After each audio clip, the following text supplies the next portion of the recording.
Cristo Rey nuestro, venga tu reino. Queridos amigos, comentamos el 30º domingo ordinario de este ciclo A. La primera lectura es del libro del Éxodo.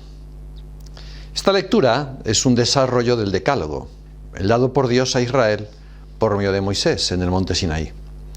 Ahora les dice cómo tienen que portarse con los forasteros, viudas, huérfanos y necesitados. El israelita debe acordarse de que él también vivió forastero en Egipto, y aunque fueron oprimidos por el faraón, ellos no vejarán al forastero, porque el vejarle, así como el explotar a las viudas y huérfanos o el ser usurero con el pobre, son pecados que claman al cielo. Como siempre, es no aprovecharse de las personas. Por la misma razón, les prohíbe retener algo tomado en prenda si el prójimo lo necesitase. Si tomas en prenda el manto de tu prójimo, se lo devolverás al ponerse el sol, porque con él se abriga. Y si grita a mí, yo le escucharé. Cristo, en la nueva ley, nos inculca la caridad y nos manda no volver la cara al que nos pide algo. Y lo que deseamos que los hombres nos hagan, debemos hacerlo nosotros con ellos.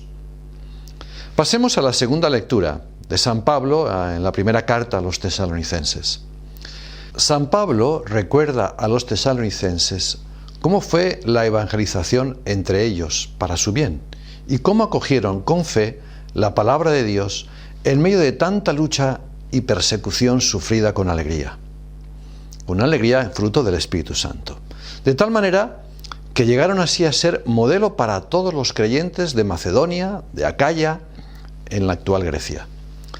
Ante la buena conducta de los fieles, reflejo de su fe en la predicación del Evangelio, que había hallado eco no solo en Macedonia y Acaya, sino en todas partes, el apóstol dice que no precisa hablar porque el ejemplo es bastante elocuente por sí mismo.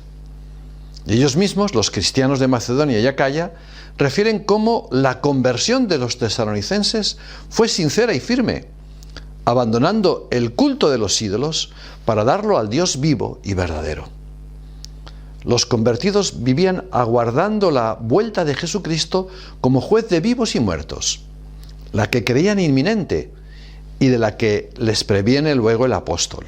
Consecuencia para nosotros. Debemos acoger la palabra de Dios por ser fuente de la fe, pues la fe llega a nosotros por la predicación del Evangelio. Pasemos al Evangelio de San Mateo.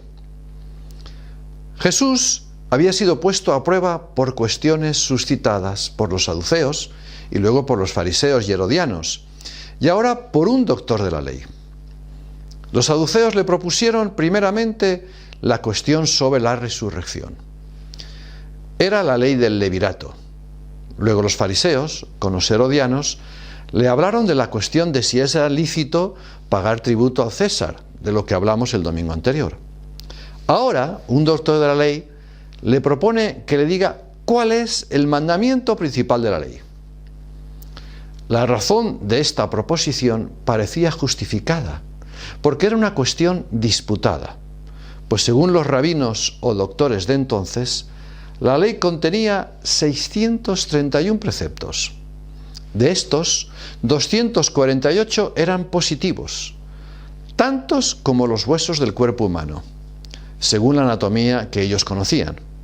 Los 365 restantes eran negativos, tantos como los días del año. Unos eran tenidos como graves, otros por leves, y entre ellos no se ponían de acuerdo. Jesús, con su respuesta tajante, evita toda ocasión de vanas disputas y cavilaciones, pues les cita las palabras del Deuteronomio: amarás al Señor tu Dios con todo tu corazón. Este mandamiento es el principal. El segundo es semejante a aquel: amarás a tu prójimo como a ti mismo. A estos dos mandamientos se reduce la doctrina de Jesucristo, y en su cumplimiento está la felicidad de los pueblos. En la Eucaristía contemplamos el sacramento de esta síntesis viva de la ley. Cristo se nos entrega en sí mismo, perfeccionando con ello la plena realización del amor a Dios y del amor a los hermanos. Nos comunica este amor suyo cuando nos alimentamos de su cuerpo y de su sangre. Entonces se realiza en nosotros lo que San Pablo escribe a los tesalonicenses en la segunda lectura. Abandonando los ídolos, os habéis convertido para servir al Dios vivo y verdadero. Es como decir, abandonando los pecados, os convertís al Dios vivo y verdadero. Esta conversión es el principio del camino de santidad que el cristiano está llamado a realizar en su existencia. Convirtámonos. Queridos amigos, que Dios os bendiga, que la Santísima Virgen os acompañe y todos por el reino de Cristo a la gloria de Dios.